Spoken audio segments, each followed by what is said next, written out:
1974, we had the Watergate scandal with Richard Nixon and his administration. If you don't know a lot about it, we'll go through it really quick. Pretty much, Richard Nixon was paranoid about the upcoming election and other things, so he hired a group called the Plumbers to kind of do some wiretapping, bugging of phones. They broke into the Watergate Hotel and just kind of a lot of surveillance stuff. So kind of led to the nation calling for Nixon's impeachment. Nixon went through a bunch of trials, and just kind of it ended in 1974 with Nixon's resignation and Gerald Ford moving into the office and taking the presidency. He had to deal with the scandal as well, and he ends up pardoning Richard Nixon. But as far as the nation, they're kind of scared. They didn't really know what to do. Our president was just caught spying on people, so was our government spying on all of us? It was just kind of a question like that. No one really knew what was going on. So this leads to The Conversation, which is the movie that I'll analyze. We follow a social elite. Our main character, he's a surveillance guy himself, and kind of known as the best on the West Coast for the things he's done and kind of the cases that he's cracked. You're supposed to sympathize with him a little bit for the situation he gets himself in during the movie. It's an interesting plot line, and surveillance ends up getting him into a huge mess. But he's a private investigator, is hired by someone that the movie calls the director, and he's hired to watch these two just kind of and listen to everything they say.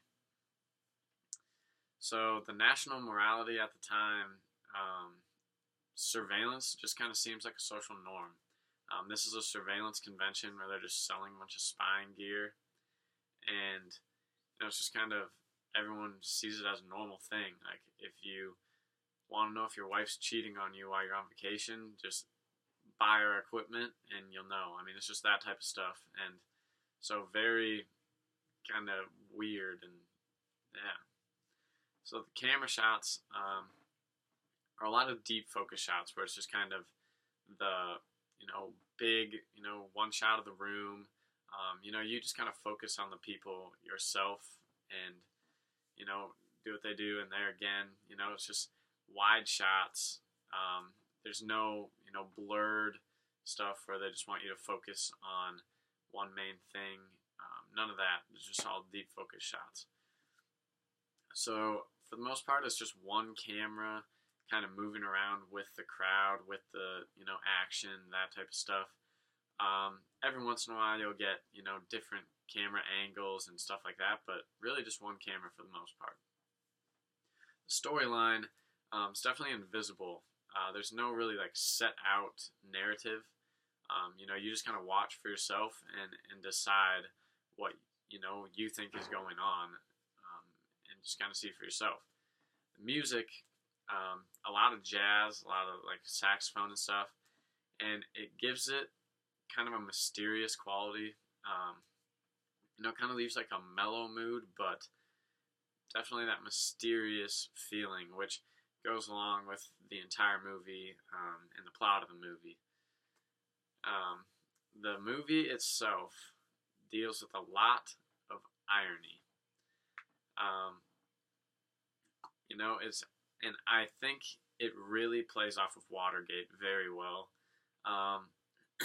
Throughout the whole movie, who you think is the kind of good guys or who you think you're sympathizing for, that's not the case at all, which is exactly what Watergate was. The government's supposed to be our friend, they're supposed to be the good guys, and even they were corrupt.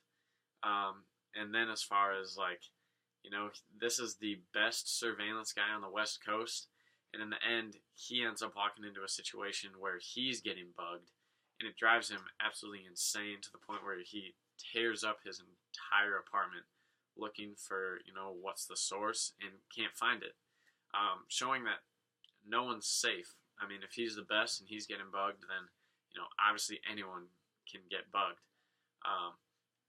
Which again plays off of Watergate. So it just kind of wraps up to two things, and definitely goes back to the context of the times with Richard Nixon and Watergate. No one is really safe, and the good guys might not be so good after all. Thanks.